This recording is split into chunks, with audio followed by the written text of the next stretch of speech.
tempo é implacável, nada resiste a ele. Um instante, num piscar de olhos, o presente se torna passado.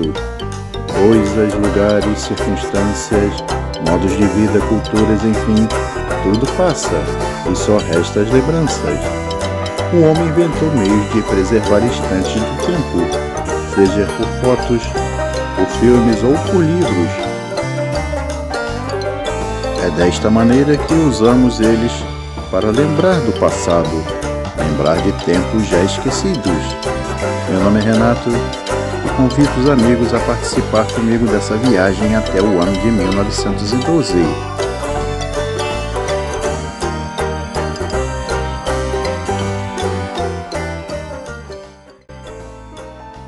O fato mais marcante, sem sombra de dúvidas, do ano de 1912 não poderia ser outro, senão o naufrágio do Titanic. O navio foi encomendado pela companhia de navegação White Star Lines e o estaleiro Harland & Wolff no ano de 1907. O objetivo para a construção de uma embarcação daquela dimensão era desafiar qualquer navio que a empresa concorrente, a Cunard Line, pudesse ter. O Titanic levava 2.223 pessoas em sua viagem inaugural, mas tinha capacidade para cerca de 3.000. A tripulação era composta por aproximadamente 900 funcionários. As pessoas que viajavam restantes eram passageiras. No dia 10 de abril de 1912, o Titanic saía do porto de Southampton, na Inglaterra, e viajava com destino a Nova York, nos Estados Unidos. Sua rota de navegação cruzava o Atlântico Norte. Ainda em águas internacionais, mais próximo ao Canadá, na noite do dia 14 para o dia 15 de abril, o navio foi ao encontro de um iceberg. O choque rachou 90 metros do casco do navio, o que permitiu que a água começasse a entrar na embarcação. O Titanic demorou 2 horas e 40 minutos para afundar.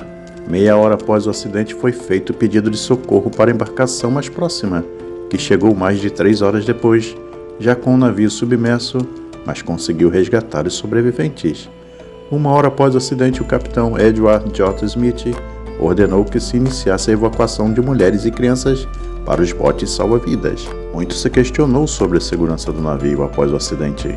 Além do iceberg, a velocidade do navio em águas perigosas, inspeções superficiais e a falta de botes salva-vidas para todos os embarcados podem ter colaborado para que a maioria das pessoas não tenham sobrevivido.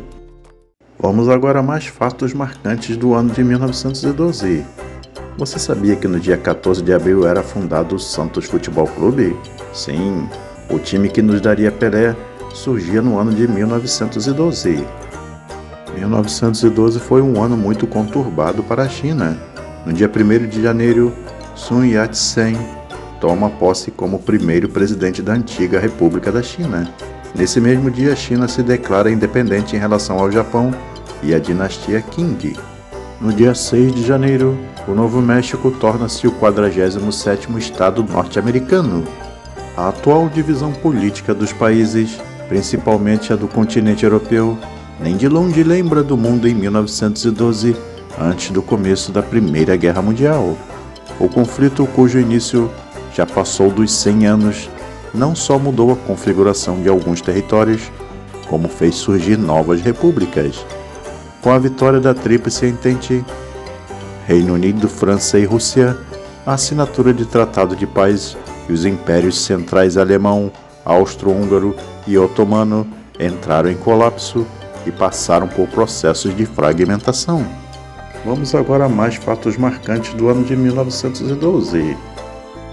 No dia 17 de janeiro, Robert Falcon Scott, um oficial da Marinha Real Britânica e explorador que liderou 2 expedições à Antártida, alcança o Polo Sul, constatando que Roald Amundsen tinha feito um mês antes no continente. No dia 5 de novembro, o governador de Nova Jersey e democrata Woodrow Wilson era eleito presidente dos Estados Unidos, derrotando Theodore Roosevelt e William Howard Taft, encerrando 16 anos de governos do Partido Republicano, e o primeiro democrata a governar o país desde Grover Cleveland. Enquanto isso, no Brasil, a Guerra do Contestado que foi um conflito acontecido entre os anos de 1912 e 1916, que causou cerca de 10 mil mortes. Aconteceu em uma região que era disputada pelos estados do Paraná e Santa Catarina, e foi motivado pela satisfação política e social da população e por um elemento religioso, o messianismo. As coisas no Brasil não estavam muito boas naquela época. No dia 10 de janeiro, Salvador, capital do estado da Bahia, era bombardeada pelas forças federais, com o objetivo de forçar a renúncia de Aurélio Rodrigues Viana, então governador da Bahia. No dia 27 de outubro, era inaugurado o bondinho do Pão de Açúcar, na cidade do Rio de Janeiro. O bondinho era um teleférico localizado no bairro da Urca, no município do Rio, estado do Rio de Janeiro, ligando a Praia Vermelha ao Morro da Urca e ao Morro Pão de Açúcar. Em 1912, o Brasil era governado por Hermes da Fonseca, que foi militar e político brasileiro. Ele foi presidente de 1910 a 1914. Ele também foi o primeiro gaúcho a ser eleito presidente da República. Os foliões nunca se esbaldaram tanto quanto em 1912. Naquele ano, o Brasil teve 2 carnavais. O primeiro foi em fevereiro, seguindo o calendário regulamentar. A festança se repetiria em abril, na Páscoa, com outros 5 dias de fantasia confete e serpentina.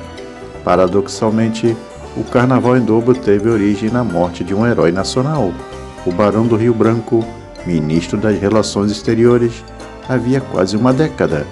Vítima de insuficiência renal, ele morreu aos 66 anos em 10 de fevereiro, num sábado, quando faltava exatamente uma semana para os festejos. Você sabia que, segundo o IBGE, a expectativa de vida dos brasileiros em volta de 1900 era de 33,7 anos? Pois é, e ela deu um salto significativo em pouco mais de 11 décadas, atingindo 75,4 anos em 2014. A população brasileira no início do século XX era composta, de um modo geral, por uma elite que detinha o poder político, uma classe média urbana e pelos sertanejos.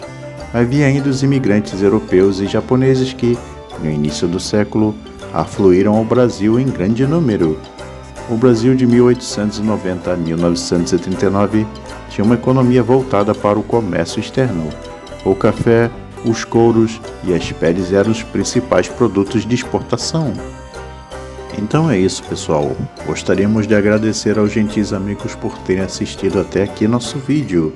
Se vocês gostaram desse tipo de formato, deixem sua opinião nos comentários. Não esqueça de curtir e compartilhar. E se ainda não for inscrito no nosso canal, se inscreva. E até o próximo vídeo, pessoal.